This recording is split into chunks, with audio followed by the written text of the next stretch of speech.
Alright guys, Pat with the KCT coming back for one more quick video on the Ultimate PDW series. So this will be the last one. We'll go ahead and we'll talk about the lower. First of all, we did the concept video, what I did and why. We talked about the upper, which is the most complicated part of this gun. We'll just do the lower here real quick, whip through that, and we'll put the gun together and just kind of talk about some things real quick. So a lot of people have been asking about this gun. People have seen it here and there. A lot of people have been asking for like a video on short barrel rifles, 300 Blackout especially. So this is perfect on this one. So this began life with a nice Anderson lower. Again, they are what they are. It's a $50 lower, and I've not had any problems with them besides the batch they had about 3 years ago where you had to drill out or shorten the grip screw because the pocket wasn't drilled deep enough. But this has been totally fine. So Anderson lower parts kit, I did not want to go for a race trigger or anything else like that. And no, I said race trigger and I meant the gun. Yeah, okay. I didn't want to do anything like that because I wanted to keep this as close to like a mil spec as I could, for the simple fact that I don't want this gun, going off before I need it to. Especially if it's going to be a truck gun or something like that. So Anderson lower parts kit. Triggers, nothing exceptional. I don't like, I don't think you can even see this, but I don't like the serrations on the trigger. They suck. I don't. And normally with a lot of my triggers is they won't even move. This is the only one that does when it's unsafe.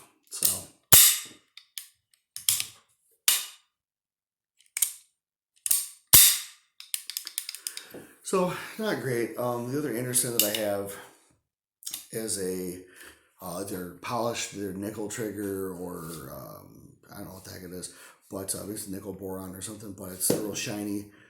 That's perfect. This, I was a little bit cheaper, but they didn't have the other kit when I was building it, so I got what I got.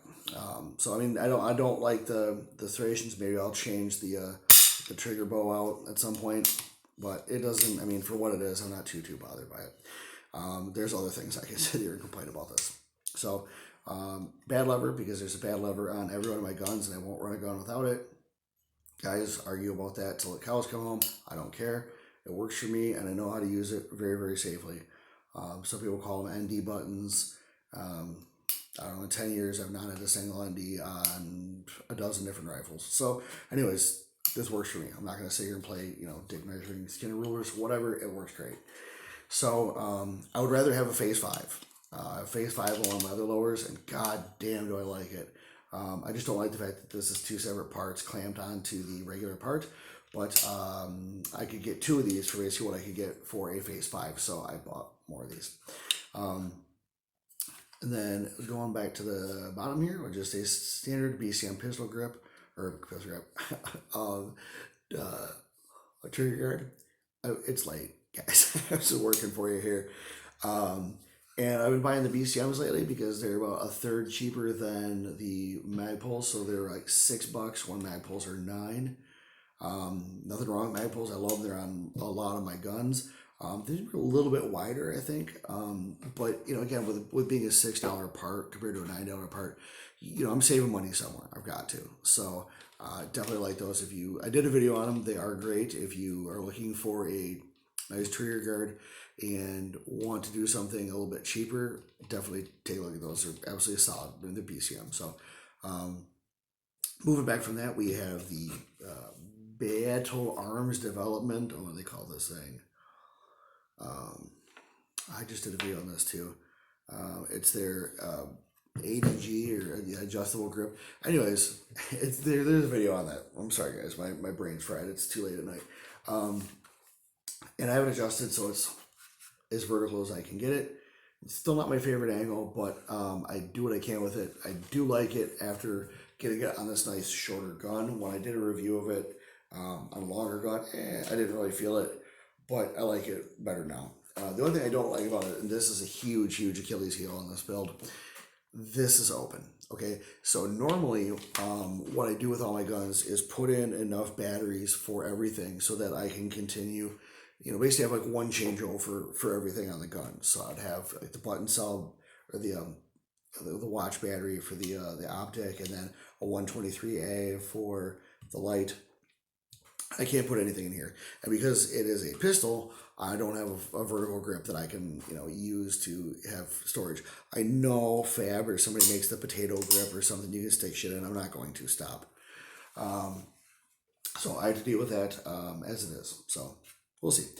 Moving back, standard buffer spring, nothing special there. The buffer I think is a UTG, and I used to be an airsofter, guys, back in the day. That's how I got in. That's how I met most of my friends that shoot, and that's how I got into shooting. And UTG was trash, man. Like they just made some shit, and over like the past 15 years, they've gone into making some amazing stuff. This buffer weight is the slickest one I've ever felt. That's not like a super coated, crazy awesome buffer. And this buffer tube, that's UTG too. It's FTE, and the wear has been awesome. There's been no issues with that. Installed nice.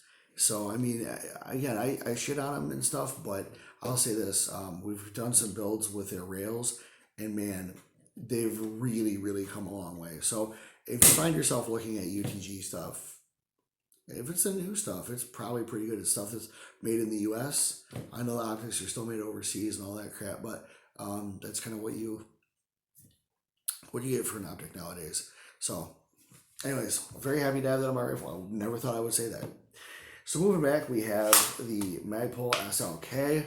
You might think that this looks a little bit different from your SLK, and I will tell you why in a second. So this is only on here for one reason and one reason only, and that is this part right here. So I'll tell you what's going on with that in a second. Sling swivel QD on the outside. I tend to, especially with shorter guns, run the sling outside so I can come up or over or around. What's nice with the stock with that shielded lever, I don't have to worry about catching the sling on there and making it open or close the stock. And it just keeps the sling kind of off my shoulder. I don't tend to use the QD end plates a whole lot lately, so I built this one without it. I would like to add one in the future, but I mean, it's paid for, so I don't really care. The thing is, when you put these on there, you can see there's that nice cutout hole, and you can see that there's T-nuts in there from the M-LOK mount. So this is it's a Magpul, I don't remember.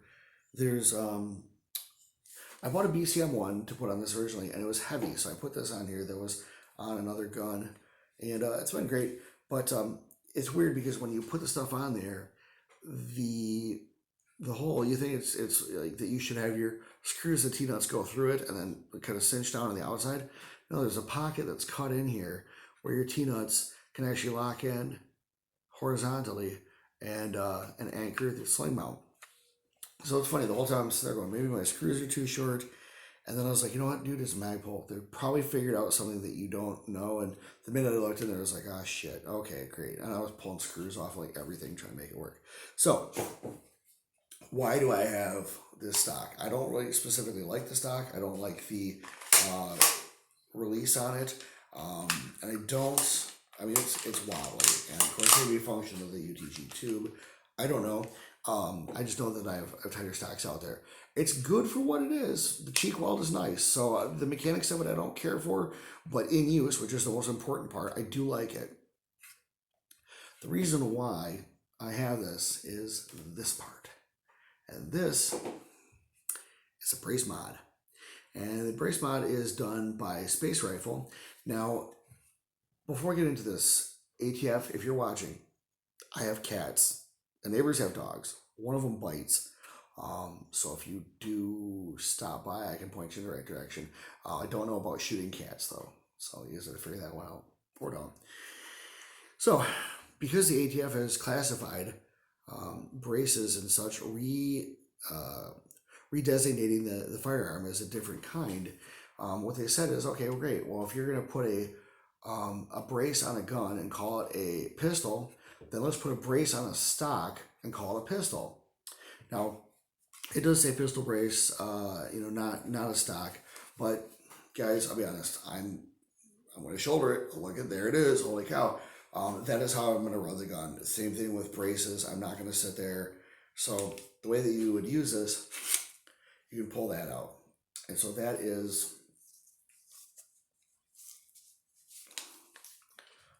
that's your okay.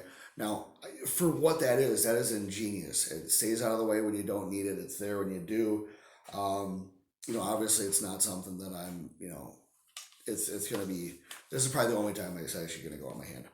Um, so with the recent hoopla of classifying stuff and reclassifying stuff, they're kind of holding off on moving a lot of these right now because of the political climate. Again, this was made at the end of October 2020, so there's a lot of stuff going on right now. The ATF going after Q, makers of the honey badger, and all that. So as long as the ATF has the thought that a stock or a brace can reclassify the firearm as a pistol or a rifle, the logic is solid. It's the same thing as putting a brace on your gun. It's just you're using a stock, so you don't have any of the rubber butt pad. This is just a hard piece of polymer that goes up to your shoulder there, and they very clearly say on their website, we are not giving you legal advice. Do what you want. This does not have an ATF letter like most braces on the market don't. It is just it is what it is. So I saw this a few months ago, and I've been trying to get one off them forever. Finally, another guy on Instagram, one of the guys I talk to all the time, sold me one. And because the minute I saw this, I was like, fuck, man, I've got to get that. That is one of those pieces of technology that I want to leverage for this build because it's it allows you to do so much with a single stock. You know what I mean? I think these were like $40 is what I paid for this. Like maybe 30, $40 for that's okay. Sorry, it's late. So $80 all told for that. And I don't have to spend like 100, 150 for like the SPA 3. I've got an SPA 3. They're awesome. They're fucking just cock diesel. But I loved the way that this was designed. I love the fact that you got your you got to put your sling swivel in there, and make it work. So yeah, that's why I wanted this. It does give you a little bit of a longer length of pull. They do actually ship it with a length of pull limiter. The one I got was cracked, but I have no worries that they would replace it if I needed them to. I don't really care because my overall length of the 6.5-inch barrel, adding this little bit of crap here doesn't bring that gun out of a classification. So that's the lower, guys. Really, really simple up until you get to this point. Love that part. So let's go ahead and put it all back together. These pins are really new and stiff, so I'll probably have to like hammer on them like a little girl when I get this thing going. There we go. There we go. So there she be. That is my ultimate PDW in a nutshell. So we went through the lower, we went through the upper, we went through the design philosophy behind it. Guys, so that's pretty much your parts list. If you want to build something like this, if you have any questions, definitely go ahead and shoot us an email, DM us, put a comment in there. I don't care. And we'll be able to go ahead and get you some more information on that. And also, there'll be some upcoming stuff on this because I will show what I have for my setup as far as like a truck gun. This is probably going to go in a go bag with like 5 or 6 mags and some ear pro. I'll probably have to do a sling for it at some point. I just don't have enough slings that I would just put one on this right now. So yeah, maybe I'll just be all cool and put a tourniquet on the stock. That would be cool. So guys, thank you so much for sticking with us. Really appreciate it. Appreciate you guys coming to see these videos on the channel. I hope that today that if you watch one of these videos that I earned your subscription, your like, your share, anything that you guys can do. It is a really small click for you. It really helps us out, helps us fight the YouTube algorithm and continue to put out more videos and work on the production values for you too. So guys, I'm going to wrap this up. It's very, very late at night. It's the end of October 2020. I will be 40 by the time you see this video. I know I'm harping on about this, but I never thought I would live this long.